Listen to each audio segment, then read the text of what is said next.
आमदार सुधीर गाडगीळ यांचे निकटवर्तीय कार्यकर्ते असलेले गणपती साळुंखे आणि त्यांचा मुलगा सारंग साळुंखे यांनी सुशिक्षित बेरोजगार लायसन्सधारक या तरुणीकडून ठेका मिळण्यासाठी टक्केवारी मागत असल्याचा खळबळजनक आरोप माजी नगरसेवक योगेंद्र थोरात यांनी केला आहे। या टक्केवारीच्या विरोधात योगेंद्र थोरात यांनी मिरजमधील सार्वजनिक बांधकाम विभागाच्या कार्यालयासमोर भीक मागो आंदोलन केलं आहे। हे आंदोलन करण्यामागे जे पितापुत्र हे टक्केवारी मागत आहेत त्यांना भीक मागून टक्केवारीसाठी आज पैसे गोळा केले आहेत। आमदार सुधीर गाडगीळ यांच्या निधीतून रस्ते मंजूर आहेत। ही कामं लॉटरी पद्धतीने सुशिक्षित बेरोजगार कॉन्ट्रॅक्टदारांना देण्यात येतात। कोल्हापूर येथील अधीक्षक अभियंता कार्यालयातून आमदारांच्याकडे शिफारशीसाठी पत्रे पाठवली जातात आणि शिफारस पत्रावर सही केल्यानंतर ती कामं मंजूर होऊन संबंधित कॉन्ट्रॅक्टरला वर्क ऑर्डर दिली जाते।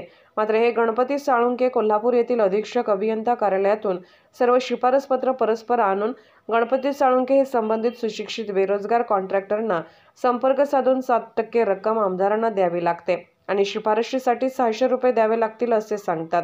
गणपती साळुंखे यांचा पैसे मागणीचे चित्रीकरण करण्यात आले आहे असा गंभीर आरोप योगेंद्र थोरात यांनी केला आहे।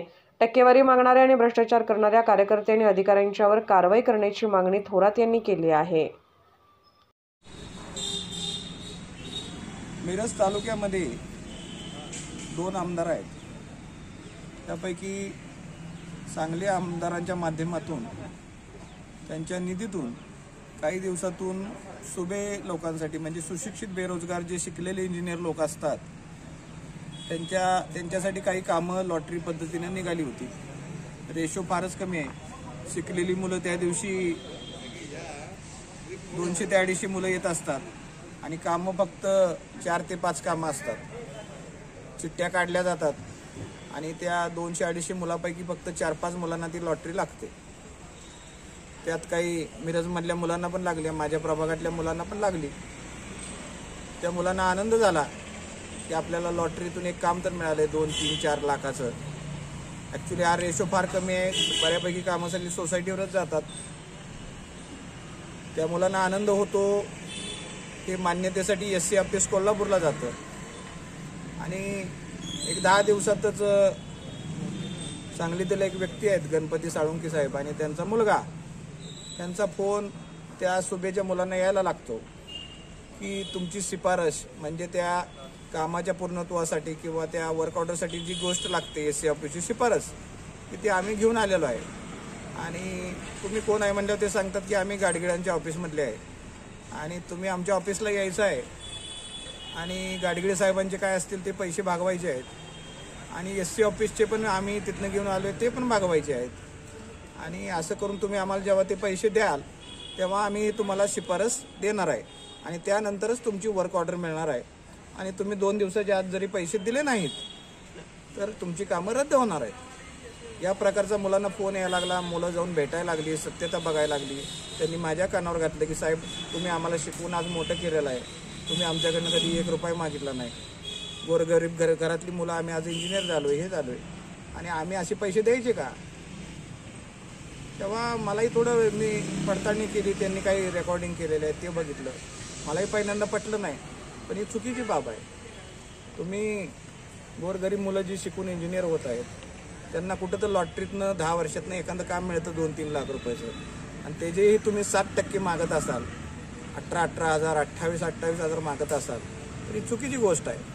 तर आम्ही आता SC ऑफिसला माहिती घेतली की तुमचे शिफारसपत्र कुठे गेले, तर ते म्हणले असा असा माणूस आलता साळुंखे नावाचा आणि तो घेऊन गेला। त्यांनी त्यांच्या हातात दिलं कसं?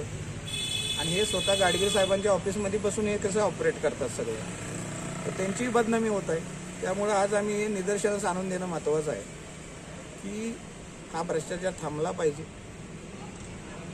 भारताचे पंतप्रधान माननीय मोदी साहेब हे महिलांना सक्षम करायचं बनवत आहेत आणि या सुभेमध्ये एक मुलगी पण आहे, तिला तर 4 वेळा फोन आहे की तुला सुभेतनं जी काम मिळाले त्याचे पैसे तू दिली पाहिजेस, नाही तर आम्ही तुझं काम रद्द करणार आहे, 7% 1 रुपया कमी घेणार नाही।